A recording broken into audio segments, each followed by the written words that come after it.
You're listening to Were You Still Talking? They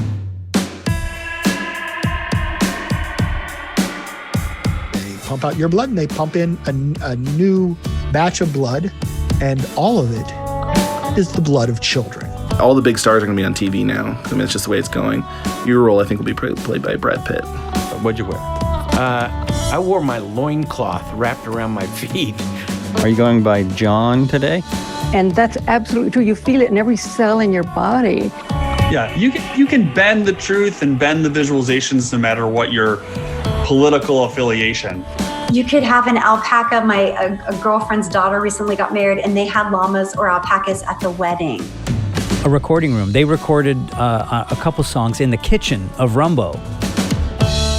So, wait, you microdosed before this, right? What? Hey, welcome back. This is another podcast with Joel Albrecht. Were You Still Talking? And in my studio today, I have Trav Bell, the bucket list guy.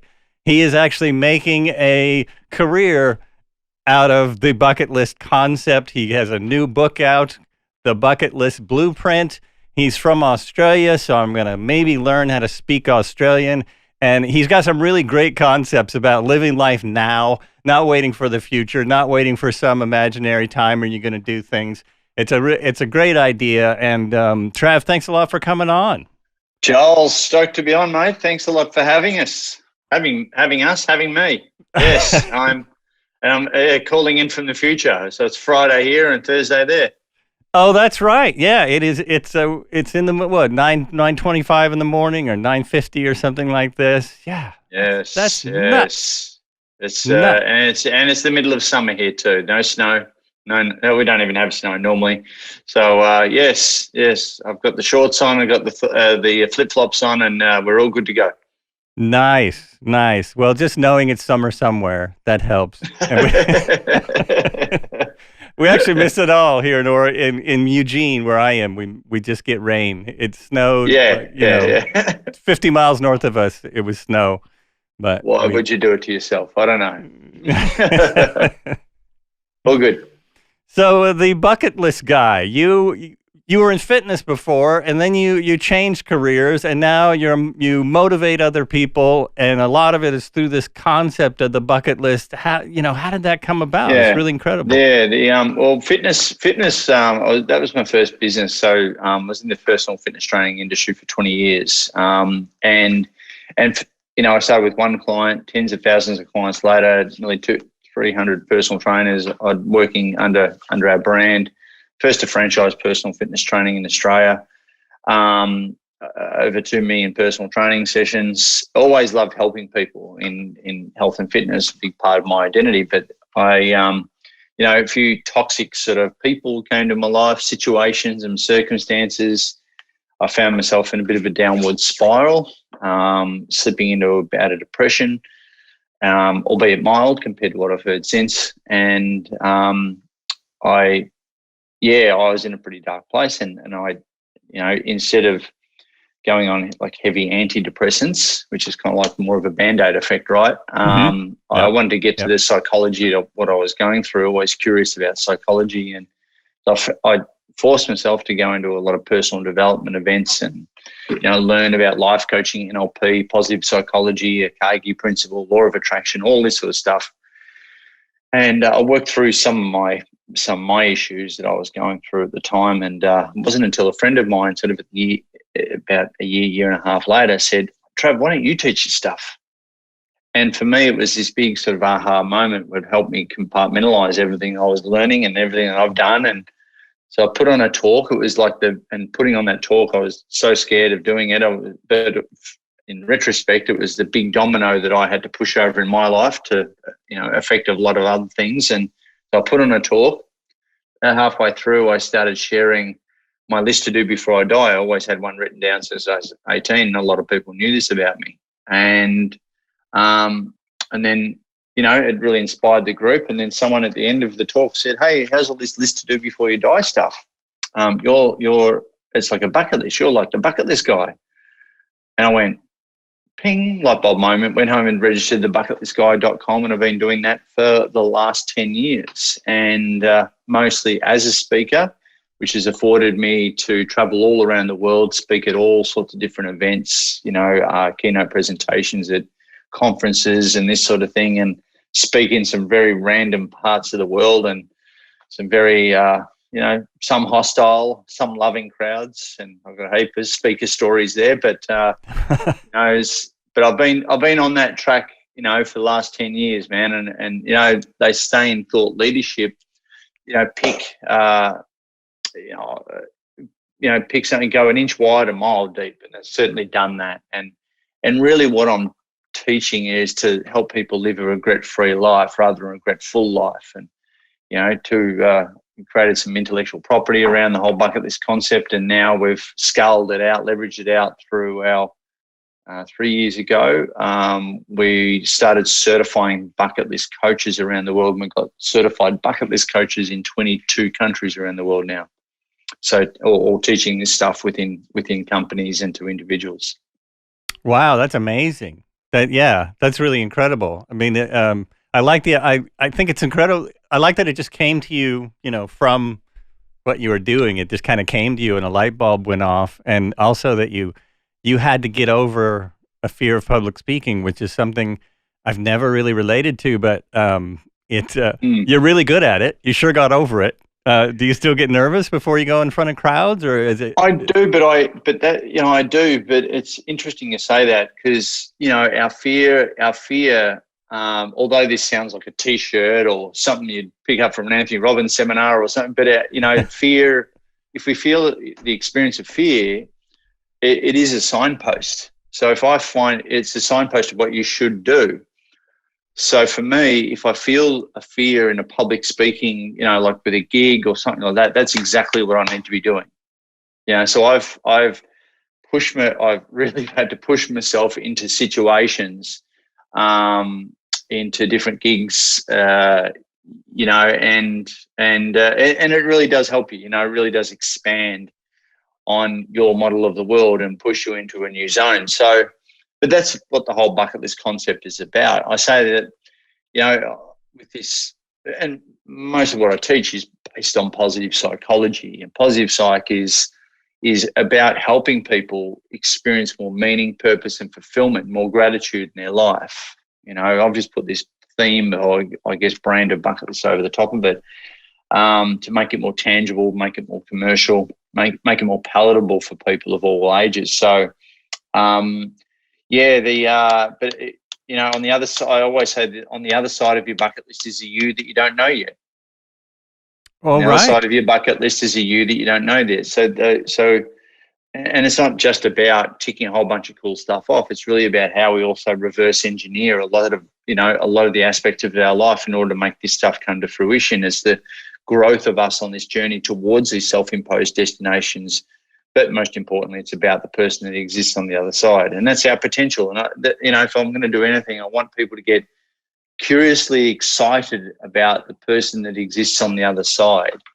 And, right now, more than ever, we know that people are dying at 40 and being buried at 80. Right. And that's an interesting way to put things too. I've experienced a long bout of chronic pain, so I know how things can come along and really slow you down and spiral at it. Yeah, things can kind of spiral out of control. It's one of the reasons I started a podcast is because I was having trouble doing other things. But it really goes along. Doing this has really been part of that concept that, I'm talking to people I never would have talked to and realizing stuff. Of course, I learned stuff about myself, every time I talk to somebody else and reaching out to people from around the world and, really can add things to my bucket list almost daily. I have a long bucket list, but most of it's travel, but there's other things. Yeah. That's what it's all about. And we live in a delayed gratification society. I'll be happy when syndrome, wait until someday or the perfect time to come around. We know that that's all fiction. And, and so I'm doing my bit to help people be happier now. And, and I think, that's why I'm on a lot of podcasts, doing a lot of media, doing a lot of talks, albeit virtual, because, depression is on the up and up, anxiety. We've even got this thing called the loneliness epidemic, which is a real thing. Google it, and it's the adverse effect of social media, where we're all comparing our behind the scenes footage with someone else's highlights reel. Suicides, youth suicides, the overprescription of antidepressants. Then you go through COVID, on top of all that. It's freaking scary to, what is it? 89% of Americans are what they call disengaged at work too, prior to COVID. So it's 89% of people go to work every day are not into what they're doing. They're just like, getting the paycheck coming home. Oh, right. It's called disengagement. Yeah. So a lot of people are just, rather than just being disengaged at work, they're also disengaged in life. And so this whole bucket list concept, and that's why I wrote the book, is to help people be happier now, help hopefully change the narrative, the conversation, separate their daily to-do list from their bucket list, put their own oxygen mask on first before they can go and help others. And it's a good opportunity, I think, right now, while we take this big global collective deep breath in and really recalibrate on what gives us meaning, purpose, and fulfillment in our lives. Yeah, I really believe in that concept. I mean, I've a lot of the time during this lockdown, I've been spending listening to motivational speaking and listening to people talk about different things. But that concept of, one of the main things you can do for yourself is find your own happiness. Put yourself in a happy place. It's going to help everyone around you. People are going to be, feel a lot better about interacting with you, and it's going to make you feel better. Oh. That's a big focus. I think it's something to really. Or be one of these people that where you catch up with them, you have your wine, beer, or coffee, and you feel like you need a wash or a holiday after you've caught up with them. Like there's energy givers and there's energy takers, and I think right now, why not do a stock take? Right. Yeah. It's a good time, and a lot of people. Cull them. I've culled a heap of people lately because it's straight up. Because so many people have get caught up in politics and the COVID and conspiracy theory, and I'm like, dude, I'm over it. Just do what they say. It's okay. We're not living in China here. It's okay. We're not about to just go along with it. And I'm not saying everyone, but there's so many people that are I've really sorted out who the kinds of inputs, the kinds of feeds, the kind of news that I want coming into invading my space. I've really culled that. I've really chosen, positively chosen what inputs I want during this whole last 6 to 12 months. And some of them, unfortunately, I've culled that have been, connections, and because they're just not feeding me the kind of input that I choose to be fed. I think that's a really healthy way for everyone to think about things. And I kind of preach this occasionally on the podcast. I just had someone on talking about mental health, and that's a big thing. Is there are some positive sides of social media, like when someone like yourself is on there and you're having a talk, and your podcast is on social media. Oh yes, he also has a podcast. I didn't mention that in the opening. He has a great podcast that's all about the bucket list life. The bucket list life, and those are all done live, right? Those are all live. Yeah, they are. Yeah. It's just scary. It really does. It really does make a difference when you do something. When you do it live, for some reason you get so nervous. There's no second takes. So I've done heaps. I've done heaps of them, and so. Anyway, there's more fear in the guests than me. But no, I mean, look, having been through depression, you've had your own battles as well. And I think, look, most people have had a breakdown before breakthrough moment. Going through depression, one of the two biggest things that I did, right? One, I started writing 5 gratitudes every single night before I went to bed. Right. So this is one of the tools that I want to pay forward to maybe someone who's in a similar place. I started writing 5 gratitudes before I get to bed, because we overthink, don't we? And we're all overthinking all the time. We're so busy being busy. It's like, and our monkey mind doesn't switch off. So what is a circuit breaker is if you write down, literally, remember these things? No, what's that? Not That's familiar. That's a pen. That's a pen. We used to use these back in the day. Don't they look like this now? See, you're killing me. You're killing my routine here. I'm holding up an iPad for the people who are listening and not watching. Yeah. We got this thing called a pen and paper. I know it's so analog, but there's actually a consciousness process of actually writing stuff down. In fact, if you write stuff down, you got like goals, let alone bucket list item, you've got a 42% more likelihood of them actually manifesting.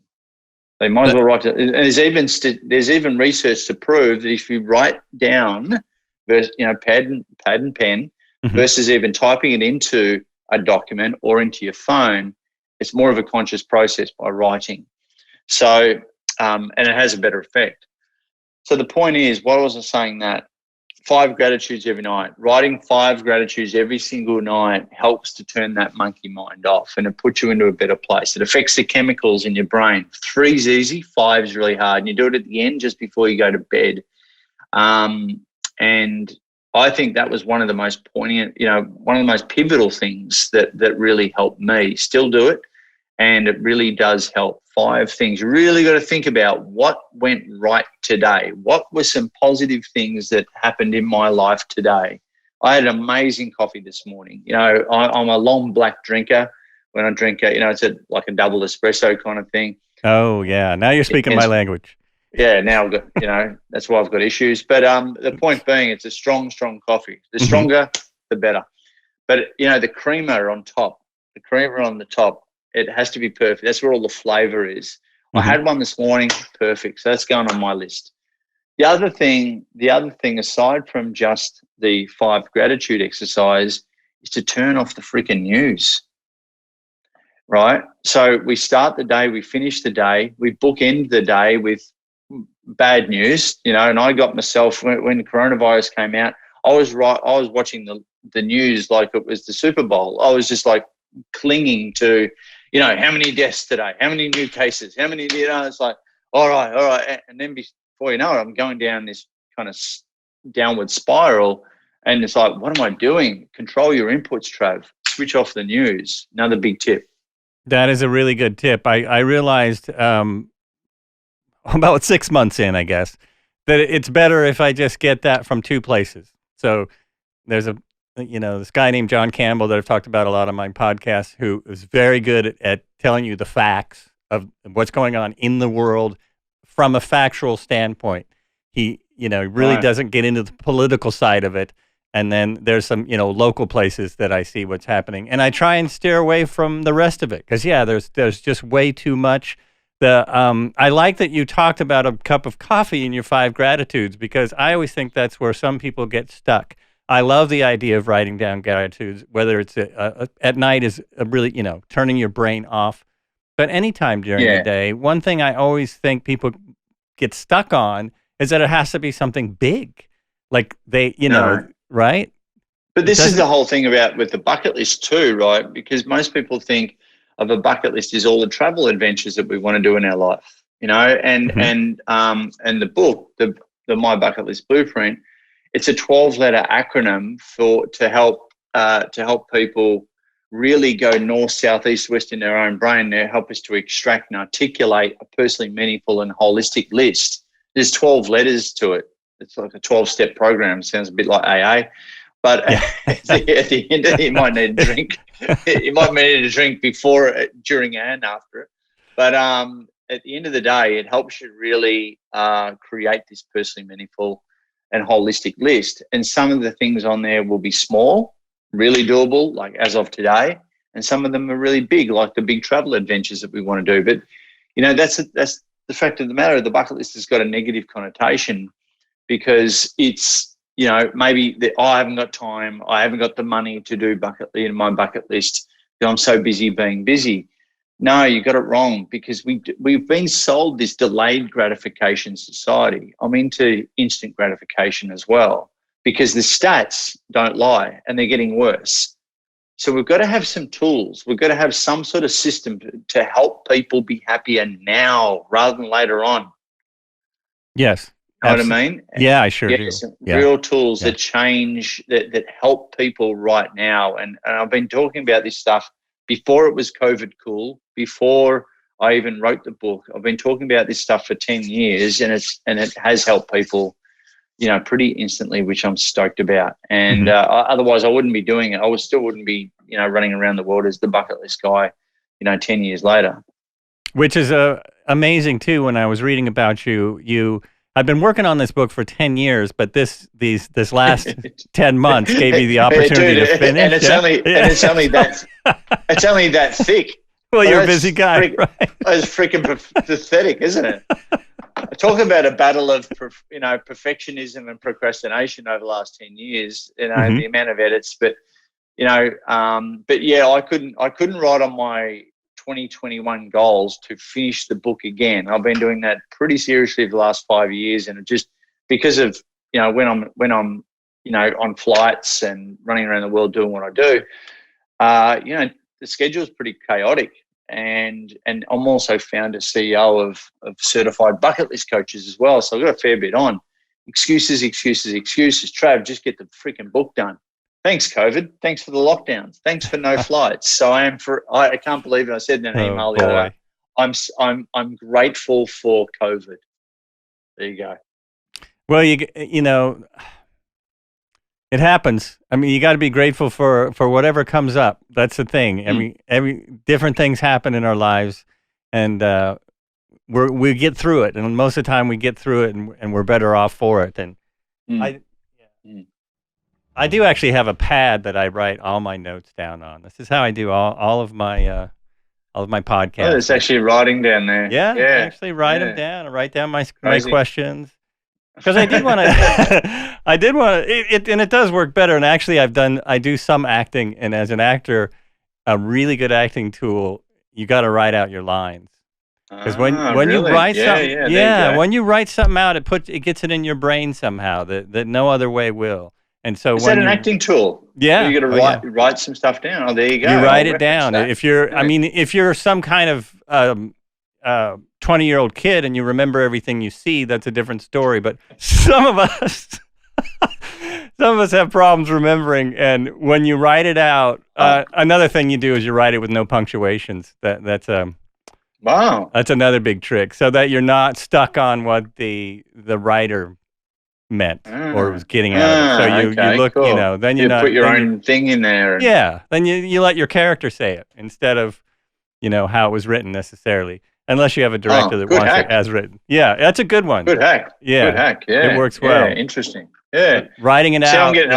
I'm getting, you know, I'm 47 now, a little bit of grey in the beard and hair. And so I need all these hacks. That's to get my memory going. I'm not certainly one of these 20-year-old kids that remembers everything.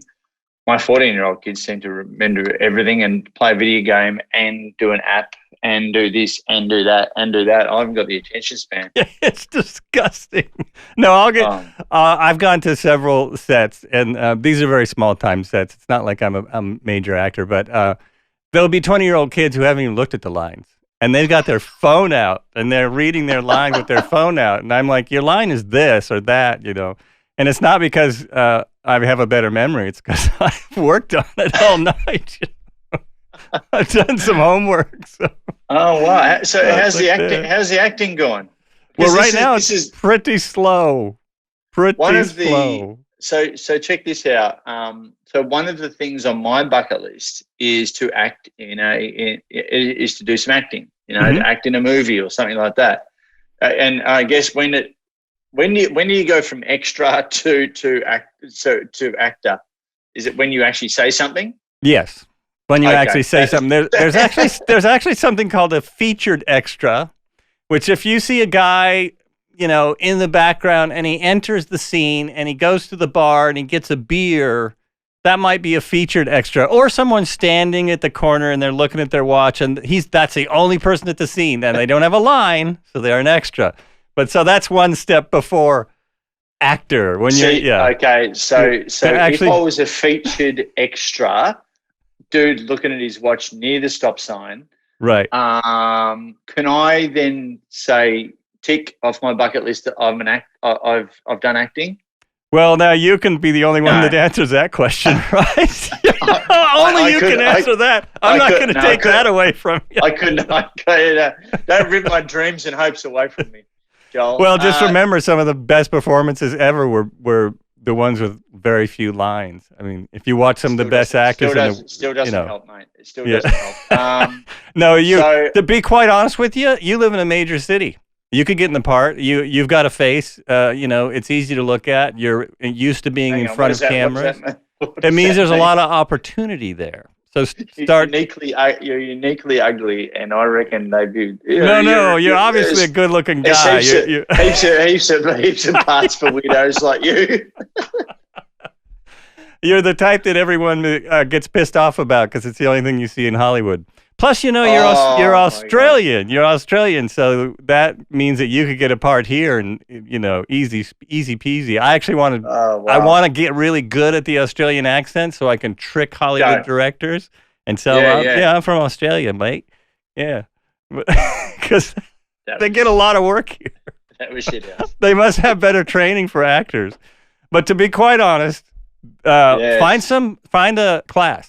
Because that's how you get into movies. If you really want to do it, acting classes are they better be, a comfortable place to work your art, to learn what it is. And acting, you'd be amazed how much you learn about yourself doing some acting exercises. You do them anyway, I'm sure, because you're a speaker. So you do a lot of acting stuff. Yeah, it's funny, isn't it? Because, I only, and this is, again, tying it back to the whole bucket list thing, because, doing a talk internationally was one of the big things on my bucket list back in the day. Now I've talked on every continent except for Antarctica. Still waiting for a gig at Science Centre or something down there. But doing the TED Talk and doing the book, it's all about self-expression, and acting sort of came out, like acting in a movie or something like that, came out literally in the last only couple of years. I put it on my bucket list. Mm-hmm. But that being said, it's you if you don't pursue this bucket list, you never know where it can take you. Right. You're always discovering new things that you want to do. And look, I've got over 350 things on my bucket list still to do. It's like, wow. Like I'm doing 5 things at the moment. So at the end of the day, even during lockdown. So the point is, it's not just one thing, then another, and then another. It's these smaller things that give you the momentum and motivation to smash through the bigger ones. It's about choosing happiness. It's about living intentionally. Because I compartmentalize, and I encourage other people to take this on too. Try it out where, your business or your job or your career is really designed to do 2 things and 2 things only, produce 2 things. And that is cash flow and also time flow. It's not the end point, Right. And we use those resources to do the things on our bucket list. I say a bucket list is a tangible life plan where our career plan or our business plan should fit into our life plan and not be the other way around. So it really is about optimizing this vehicle to produce those results so we can go and do our bucket list. A double bonus if you actually love what you do and it's hitting your values in terms of your internal rule book, and you actually love what you do, you're passionate about it. I think that's the holy grail, right? Yeah, absolutely. Yeah, I find that to be true more and more every day, because I sure love doing the podcast, and as it grows, I'm probably going to be able to do it more. So you kind of touched on something I did want to ask you about. One was bucket list items that you've done. Is there some that stand out for you? And then I'll make it a 2-part question. What are the things what are 5 things on there now that you still want to do that are on your bucket? Oh, that's easy. Well, one is act. 2, I as a reward for getting the book out 2 weeks prior to Christmas, I actually bought myself, and I'm not. I think this is an entrepreneur curse. We don't reward ourselves very, very well, but I did, and I bought myself some. And I'm 47. I'm going to grow up. I bought myself some DJ decks, right? All right. 4-channel mixer, 4-channel mixer, I've spent years, countless hours on the other side of the decks and listening to music. And I can't play a musical instrument to save myself, you know. But being behind the decks, mixing music, you know, which is a self-expression of the type of music that I like. And there's all ranges of stuff on there, different playlists and stuff. I'd like to DJ a party. That's on my bucket list. Sweet. So sweet. And yeah, so hopefully everyone in the audience is not like, you know, 60 and you know, everyone wants Beatles or something. But the point is, I want to DJ my own. You know, that also. What do we got? Swim with the whale sharks. That's on the, and also to do a stand-up comedy gig as well. So there's some of the things on the bucket list that I can do here in Australia, not having to travel anywhere. And I've done the book. What else have we got? What are the most immediate ones? I think that's about, and we're obviously growing. One of the legacy pieces is continuing to grow the certified bucket list coaches network that we've got around the world, which I'm founder CEO of as well. So we've got, you know, them in all these countries around the world, 22 countries around the world. And, you know, we've even got bucket list coaches in parts of the world where if you actually translate the word bucket list, it makes no freaking sense at all, but they still get it. And they're still doing programs. That's really cool. Yeah, that's a legacy. That's a legacy play, that one. And the others are more self-expression, I guess. The most poignant ones over the years, I had lunch with Tim Ferriss, you know, the author of the 4-Hour Workweek. Oh, the second biggest podcast in the world? Yeah, I've heard of him. Yeah, I had lunch with Tim when he came to Australia, so I wanted to meet him, let alone have lunch with him. It's amazing what some hard stalking will do. I'm only joking. But that, you know, he's met a lot of people that way himself. So that's it. Yeah, true that. Look, I've done a 9-man triathlon. I've travelled the world with my dad, and I've got a whole other story around that. How I'm adopted. How we kind of, you know, didn't see eye to eye growing up, but when I became the bucket list guy, we reconnected. Really reconnecting. Now we're best mates. We've done Mount Kilimanjaro together. We've done the Kokoda Track in Papua New Guinea, which is a big hike. We did Machu Picchu, did the Inca Trail, then Machu Picchu on the morning of my 40th birthday. And I've taken people around the world with me, and we've done advanced base camp on Mount Everest through Tibet, you know, and we've got hopefully a whole lot of other adventures to go. And now, you know, Dad and I, that story, you know, that whole thing started because of my bucket list. You know, that was a very poignant, pivotal reason why I do what I do. And I know that's greatly affected a lot of father and sons over the years who have heard these stories. One of the most confronting ones, apart from the book, apart from doing the TED Talk and that sort of thing, I used to, when I became the bucket list guy, people used to dare me to do stuff, and because of my own ego, I'd go, oh yeah, I don't do that now. I've got 4 kids in my life now, and I don't do stupid shit. But I said yes to this one. I was a nude model for an art class.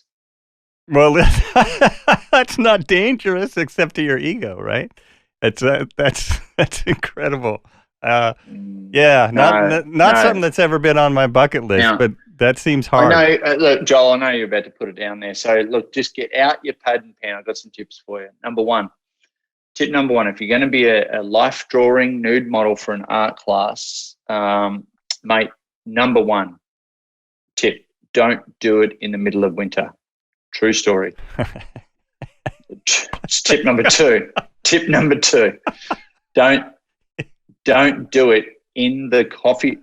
Don't do it in the art studio that's next to the coffee shop where you get coffee every single morning, right? Where the gay barista, who also likes art, just so happens on that night, serves you coffee every single morning. So let's just say, from there on, you had a new relationship. I got a little more sugar in my coffee, if you know what I mean. And number 3, ensure that you're the only person posing on the night. So, I go, I derobe. They give you this robe, and I undressed and stand awkwardly in front of 10 to 12 easels. Mhm. They're all in art mode. They didn't give a shit. My stuff, not theirs. And in walks a younger, hotter girl. I'm heterosexual. All right, she's going to jump behind an easel, paint my bits. No, she undresses, stands right next to me. Oh dear. Now we're in trouble. Didn't that help with the being too cold No. part? No. No, Mate, Joel, I know it's your show, but I'll do the jokes. All right. So, so I've never said that before. That's a good one. I'm going to write that. But yeah, like I said before, and one part of your brain's like, don't look. So the other part of your brain just took over. Look, oh dear. So like I said before, I've done a lot of psychology work, NLP, positive psychology, learn all this. I just had to channel all of that to quote unquote talk it down, if you know what I mean. It was the hardest, pun intended, half an hour of my life. That always seemed really hard to me. And for the actual posing, because my wife's an artist. She's worked at art schools. And so she's actually hired new models. Oh, really? Okay. Yeah. So being a nude model is actually can be work. That can be a lot. That's the worst thing is, Joel, they paid me $50. I felt like a cheap whore. Well, at least they didn't pay you 25. Hey. As they say in the classics, $20 is $20. That's right. Oh, geez. That's a good one. Now I lost there was something I was gonna say about that, but anyway, it doesn't matter. Exactly.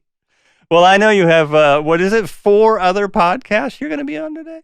I'm on 4 today, and I've got to run one of my own as well. So yes, be talking all day. This could be interesting at the end of the day when the family wants to speak to me. Right. Yeah, I know how that is. Because I get a good 3 hours is pretty much enough for me. But I think I'm already suffering from a bit of Zoom fatigue, and it's only 10 o'clock in the morning. Wow, and that is a weird thing. Zoom does wear you out. It really does, especially. Oh yeah. I've been doing a lot of keynote presentations, virtual keynote presentations, and the other night I had 300 people on it, and you're holding the space for 300 people. Normally, when you're doing it, live on a stage, you're only talking to the first couple of rows because you can only see. I mean, this is what us actors, Joel. That's right. This is what we have to. This is the cross we have to bear, don't we? We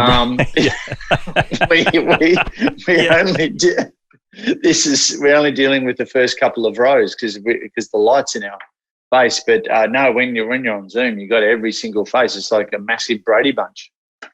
I never thought about that. That's got to be hard because there's a lot of people doing Zoom performances. They're doing plays on Zoom, basically reading plays on Zoom, which I thought about for about a minute, and then I thought, wow, that would really. I don't think so. It sounds like torture.